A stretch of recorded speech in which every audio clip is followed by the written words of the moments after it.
Welcome to the Marriage Steps podcast, where developing a long-lasting, happy relationship is the status symbol to achieve, and following my 6 marriage steps is a path to help get you there. I'm your host, Dr. Wyatt Fisher, a licensed psychologist specializing in marriage counseling.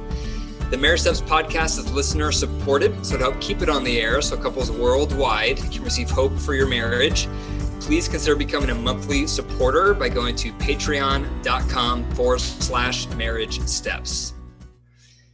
Today, we have a special program. I'm interviewing Mike and Dawn. They're listeners to the Marriage Steps podcast, and we're just going to go through a few questions for them, see what their experience has been like, and see how it's impacted their relationship. So welcome, Dawn and Mike. Nice to have you guys with us. Thanks for having us. Thank you, Dr. Fisher. So where are you guys listening from? Where do you guys live? We live in bright, sunny, warm San Antonio, Texas. Okay. Yeah. What's the temperature there today? Mid 70s, sun is out. I mean, I'm in shorts and a t-shirt. It's fantastic. Wow. Yeah, we love it. Yeah. And you probably don't get snow there, do you, in San Antonio? 3 years ago today we did. Okay. We got some snow, two inches of snow. Ah. Yeah. So I don't know if you know this, but I used to live in Tyler, Texas. No, didn't know that. Yeah, many years ago. My dad in the Northeast. Okay. Yeah, my dad still lives in Tyler, and my mother-in-law lives in Houston.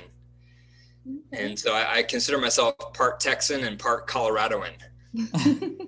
Yeah, and I've been to San Antonio just one time, and it was in high school. And I remember we did some type of field trip, and I remember the Riverwalk.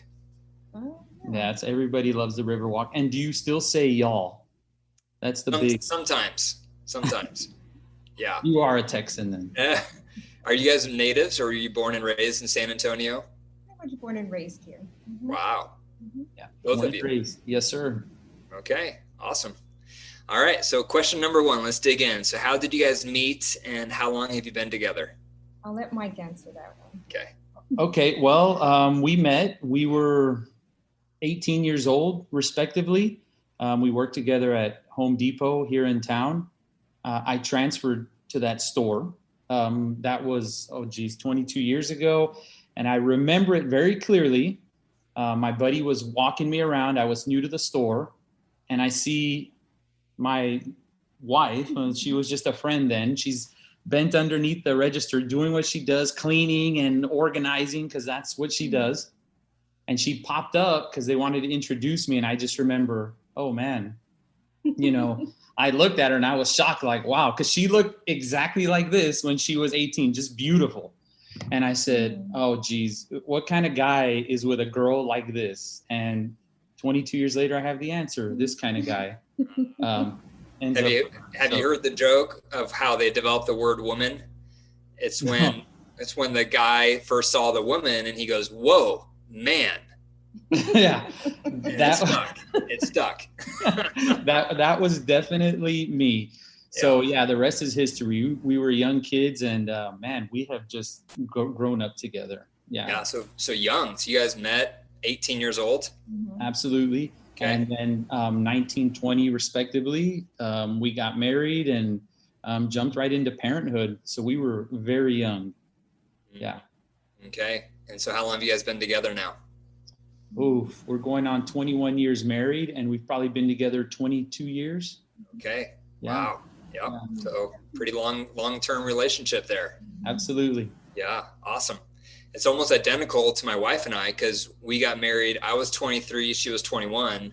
And so we got married in 1999. So 21 years for us. Fantastic. Congratulations. Yeah. Likewise. Okay. Number 2. So what is some of the best advice you've received about marriage? Well, one thing we did want to point out was we didn't really receive any good marital advice. And so a lot of marital advice we received has been through our own self-learning, through reading podcasts. And so one big thing I would say that is good advice is to not forget about your spouse while you're raising children or building careers. I am guilty of doing that, spending a lot of time with the kids, busying your schedule with sporting events, PTA, all the the things that get you away from your spouse and your home. And, it causes division in the house when all your attention and time is to the kids, and then you don't have anything left to give to your spouse. Yeah. Another thing is, you hear stories of people who are married for 40 years or 30 years, and then they divorce, and it always makes you wonder, how does that happen?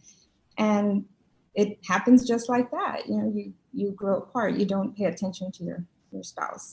Yeah. Yeah, that's a really good point. And I've heard so many partners say, it's okay that my marriage takes a back seat right now because we're raising kids. Yeah. Right? But then absolutely not the truth. Yeah. But then usually because of that, the marriage isn't around after the kids move out. Yeah. And it's not intentional. It could just kind of sneaks up on you. Just Sure. Keep doing it. I know my mindset at that time, looking back, was, my husband's an adult and he can take care of himself and the kids can't. And so I would do things totally different. And so for my friends that I see do those things, I have to, say, don't do those things. Don't forget about your husband. And you're mirroring what you want, how you want your kids to be. You don't want them to ignore their spouses when they get into that kind of relationship. Yeah. Mm-hmm. Super good. What about you, Mike? So I agreed when we saw the list of questions and we got to this one. My wife says, so what would you say? And I said, the best marital advice I got, and it sounds bizarre, was not getting any. So at this point in my life, when, things happened, I was an open book. I had no preconceived notions.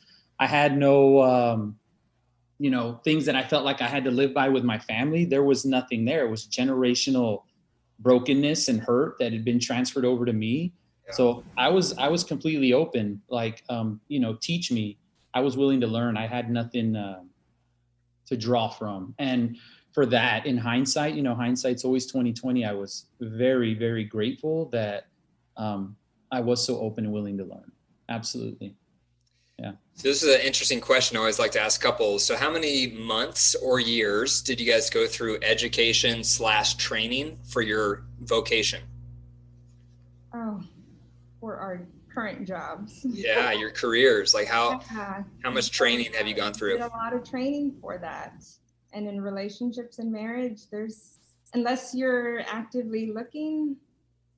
Yeah, absolutely. And so I was telling you, I'm a police officer here in San Antonio. Yep. And a class fell into my lap to teach policemen, the entire department actually, about wellness.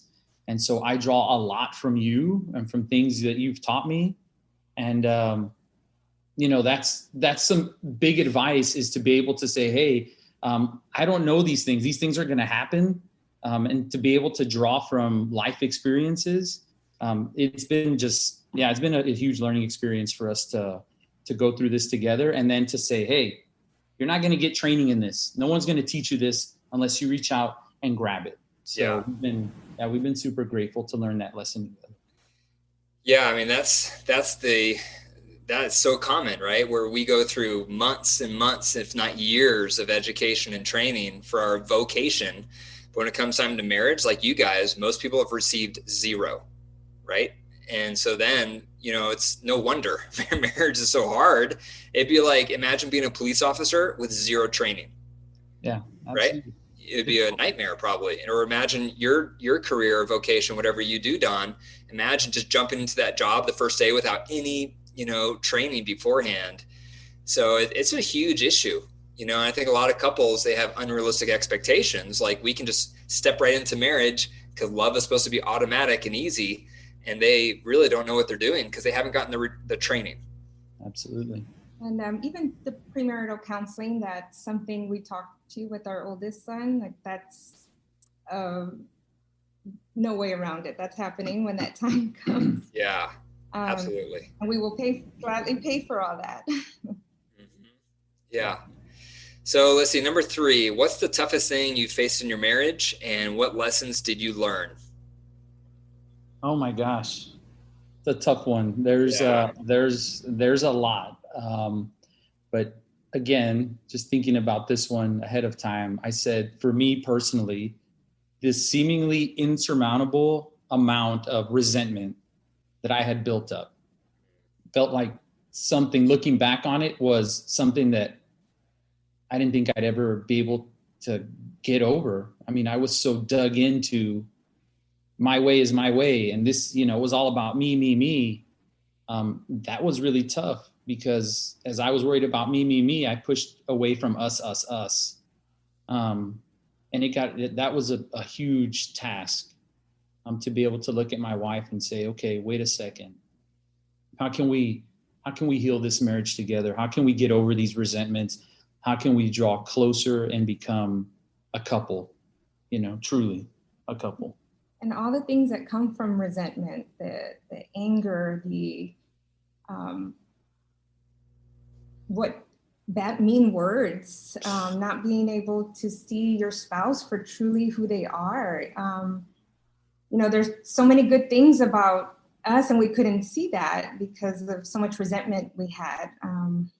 We could do so many great things, and the resentment was bad. And so I really appreciate what you say on your podcast too, how you can't love someone you resent, and that couldn't be. That's so true. It's so true. That right there just spilled, and it was held on for so many years. And to be able to talk about resentments, to me, that was, and I think a lot of couples do that, they just don't talk about it. I felt like, if we just don't talk about it, it's going to go away. And it doesn't. It just gets bigger and bigger and grows legs and, eats up your marriage, truly. Yeah. Go ahead. And so, when recognizing what these resentments are, because there were feelings that I had were like, he hates me. I didn't really use the word resentment. I didn't quite know what that was, or how deep someone can, how long someone can resent someone. And it went on for most of our marriage. And so that was really tough. Yeah. So yeah, resentments are huge. And so your tools are really helpful. And one of them is the compassion chart that you've taught us to use, how to be compassionate to our spouse, like where were they coming from when they felt that way. So that has helped me work through resentments with my husband. Yeah. So the compassion chart, for everyone listening, so the compassion chart is where you try to understand all the variables that may have impacted your partner's hurtful behavior to you. And so it's not a way to excuse your partner's hurtful behavior, but just to understand it in the broader context. And so it starts with, what are the things my partner went through growing up that may have influenced their hurtful behavior to me? And then you think about, what are all the things in their circumstances that may have influenced their hurtful behavior to me? Then number 3 is you think about, what are all the things that perhaps I did that may have contributed to the hurtful behavior, even if I didn't mean to. And then 4th is, what are the things in my history that might be influencing how I'm reacting to the hurtful behavior? So that's what Don's referring to with the compassion chart. Yeah, so the compassion chart usually changes that resentment and the blame feeling in your heart from like it's 100% my partner's fault down to like 40 to 60%. And that decrease is the increase of compassion, is what that is. And that's where research shows, compassion promotes forgiveness. People get so stuck on resentment and they think it's as easy as just forgiving, but it's not. It's so much more complicated than that. But if you can cultivate some compassion for what got your partner there, that tends to help a lot. Yes, I was guilty of that. I didn't allow Mike to bring to surface what he was resentful for. It was just bad communication, Yeah. And I thought, like, as time goes by, clearly, or surely he'll forget about this, and it didn't. Yeah. And so, we were able to have that breakthrough. Sure. What helped you, Mike, on your side to work through the resentments? Oh, geez. Well, I'll in almost a year ago to the day, my wife found out about an affair I'd had, just being completely transparent. And let me tell you, when you're there completely stripped, vulnerable, I was lost. And I knew one thing for certain: I had to have my family. Like whatever I had to do, I had to have this. I had to keep this together. I could not fail. And so for me, that was that moment. Like, it's time. What are you willing to do? Put pen to paper. It's time to put your money where your mouth is. I had to really dig into what was making me behave the way I was behaving. And it was resentment, and it was hurt that I had. And then it was, okay, this is what we have. And then drawing her in, what resentments do you have? That was huge. That was a huge hurdle to get over. Like, how are we gonna come together? How are we gonna fix this together? How are we gonna work through each other's hurts? And then going further and further back, because as you start to dig in, you start to see this is absolutely tied into my upbringing, my childhood, how I received love, how I was taught to process my emotions as a child. We didn't know any of that. And that was my moment. That was when I said, okay, I gotta get rid of all this stuff. I gotta get rid of the baggage, because it was just too much to carry. And I'm super blessed that, we were able to work through that, and we're still working through that. Absolutely. Sure. Yeah. A fair recovery is a long process, with a lot of potholes along the way. Absolutely. Don, what was it like for you? What allowed you to give Mike another chance after the affair? It was actually the first time that I saw him, I'll use the word vulnerable. I had not seen him like that. He would have this look in his eye where he seemed unhappy or unkind or mean or angry, and that was just gone. And it was different. And I told him I would be there to work through things that we were going through, and wherever that led, it led. But at that moment, my intentions were, this marriage is over. And then I just he slowly built up trust in how he was going to handle himself. And I just don't forget that look in his eye, that it was that anger and that meanness, it was gone. And so I thought, let me see what he has here. Okay. Yeah, and he's been really good, and it's been good learning together also. And so it's been a journey, and it's been hard, but it's definitely worth it. We've learned a lot about each other, about ourselves, and how we contributed to pains in our marriage. Sure. So it sounds like you guys had some perhaps dysfunctional patterns for years that led to resentment, and then a crisis, and then out of the crisis, a lot of work and healing and effort has gone into your relationship. Yes, absolutely. And honestly, without the crisis, I don't think I'd have him right now as he is. I don't foresee that happening. I thought he was gonna,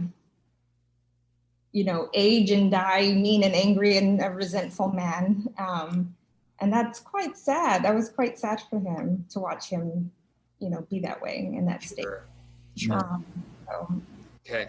Thanks for sharing that, guys. That's such speaking of vulnerability, it's very vulnerable to share that your marriage went through that. I appreciate you sharing that. Yes, sir. So number 4, what's helped you stay in love or fall back in love in your marriage? It was definitely a fall back in love.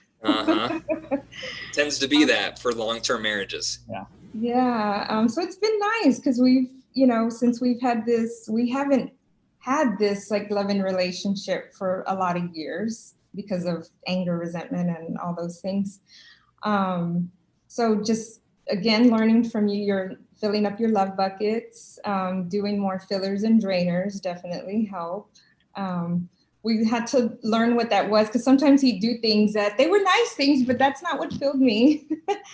So having that conversation of what actually, fills us. So that's it. That's for me a big one, fillers and drainers.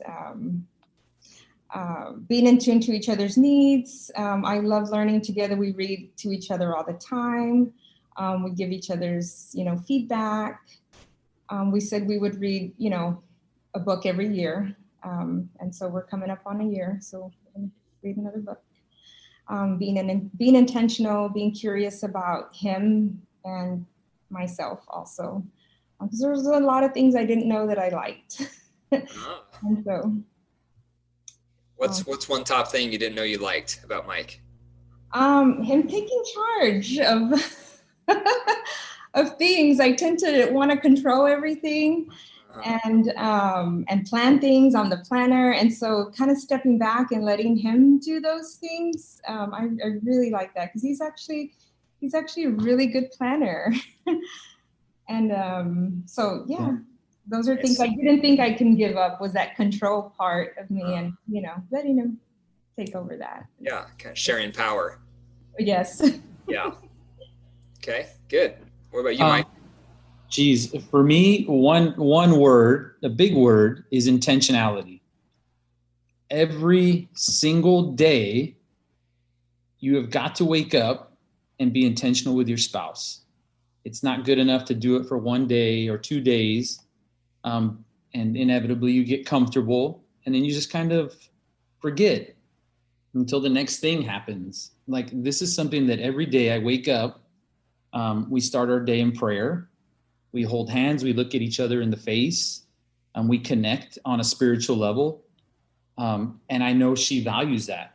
I value that. So really being intentional with her, and then honestly being intentional with myself. Starting to take that role, like, okay, how can I lead? How can I be part of this family? Because I was a very passive man, passive husband.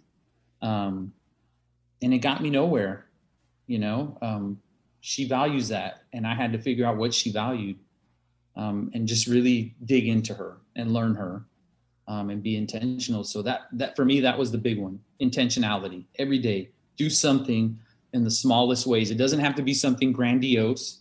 It can be just the smallest thing, but just to show your spouse, hey, I love you. I'm thinking about you.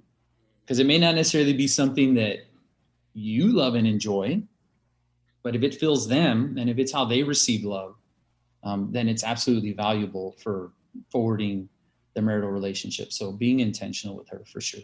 Sure.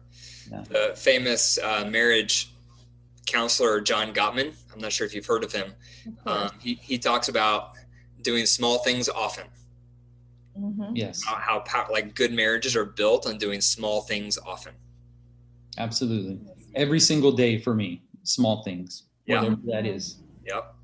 So speaking of, go ahead, Dawn, were you going to say something? Hey, we've gotten so good at it. It's almost like we're in competition with each other, who's going to do the next big small thing, Yeah. It's interesting you say that, because I interviewed a couple from England about a year ago, and that's exactly what they said, that it turned into a competition to see who could outlove the other one.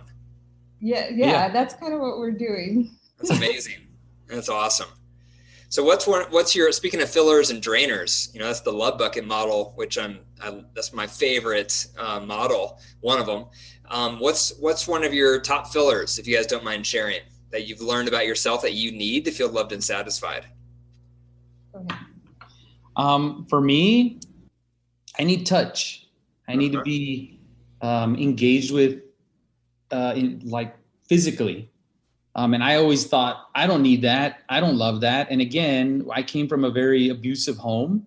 So physical touch was something like, I don't need that. I don't want that.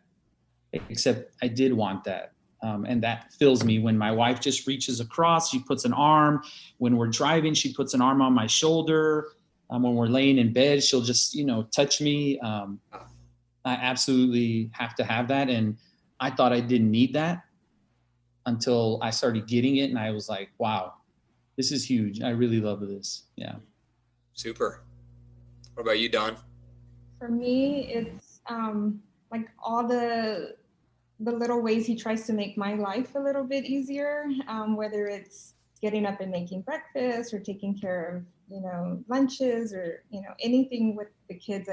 or making a garden for me in the backyard because he knows that's going to make me happy. Just all those little things. And he's really, and it doesn't have to be anything big or expensive. So he used to think that and although those things are nice sometimes, I like the I'm thinking of you things. You went somewhere and you saw something and you thought of me. And he's really good about, even if he goes to HEB, bringing me home some flowers or just anything to put a little smile on my face. So thoughtful gestures. Thoughtful gestures. Nice. Good. Okay, last question. So what final pearl of wisdom would you like to share with other couples? I have a few. One is never stop expressing gratitude to your spouse. Even in just any little thing. I know sometimes I would think the things that I was grateful for, but I never expressed them to him, whether it was, getting up early or making breakfast or taking out the trash, just saying thank you for, letting him know that I see that he's doing those things. So expressing gratitude is a big one. And I have another important one, and it's knowing that marriages go through seasons. That was a big one. You hear people say marriages go through ups and downs. There's good times and bad times, but I don't know, what does that mean? But seasons, I can relate a little bit more to. And knowing how you're contributing to the season that you're in is huge. And you don't have to stay there. Work on getting out of those seasons. Yeah, that's the Hope of the Seasons model, right? And that's by Gary Chapman. He wrote a whole book on the seasons of marriage. Because it helps you put things in perspective. Like, we're in a season. What season is it? And how do we get here? And how do we get to the next one?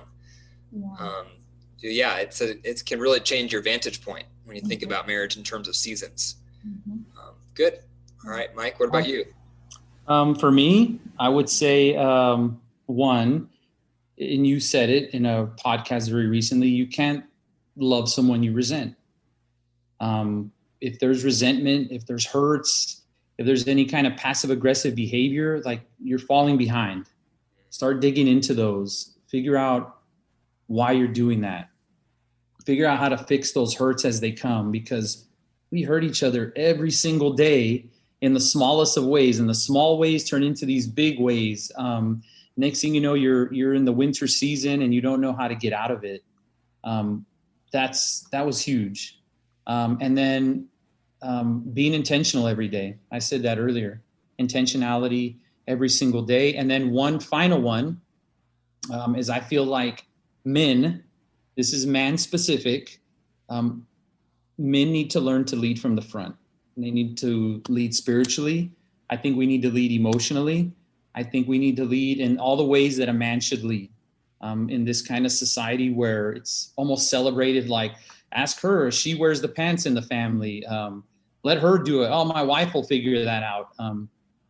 That is not an acceptable role. And men need to really start pulling their boots up and like really figure out how to lead from the front in all ways, so that the house can thrive and function. So what does it look like for you, Mike, to lead emotionally? To be able to maintain, to be able to emotionally regulate, like in a healthy way. When something comes up, like really stop and say, wait a second, why is that hurting me the way it is? Because these things happen where you kind of you're shocked. But being able to say, wait a second, why am I feeling this way? Is this real? And then saying, what is my contribution to the way I'm feeling right now? Is this reality? Or is this just my past creeping up? Because it never goes away. You don't ever just forget about it. It's always with you. So leading from the front, leading emotionally for me looks like being able to fix things as they come, and being able to do that not only with my wife, but also with our boys as well. Yeah, it sounds like what you're describing is learning to get in touch with what you're feeling and why is a huge step that a lot of men in particular perhaps don't do as often as they should. Yes, sir. Right? Whether they ignore it or they go do a hobby instead or whatever it is. And women can do this also. But what you're describing is there's a lot of men in particular who maybe don't spend as much time as they should trying to understand what they're feeling, where it's coming from. Is it constructive? Is it destructive? Articulating it. Yes. So that is what you're describing, it sounds like, for leading emotionally. Yes. And just being able to be vulnerable to all members of my family, not being afraid to say, hey, I'm sorry, I really messed this up. This is how I contributed. Now I want to fix it. Yeah, absolutely. Yeah. I'm so proud of you guys. You're doing amazing, it sounds like. Yeah, it's incredible. I mean, you've learned a lot, it sounds like. You've been through, ups and downs. You've been through the hellhole. And now you're on the rebound, right? Like nice to be on this side. Absolutely. I mean, when you're down in the trenches, it's a horrible place to be. It is. And you guys have really put in the blood, sweat, and tears to get you to where you are. That's what it sounds like. Absolutely. Yes, sir. Yeah. Good. All right. So we're going to end with a We're in Love scream. This is Mike and Dawn, been together for 21 years. Is that right? 21? Yes. 21 years. They've been down to the crisis. They've rebounded. They've fallen back in love. So whenever you're ready, guys, go ahead and do a countdown and then We're in Love scream. 3, 2, 1. We're in love.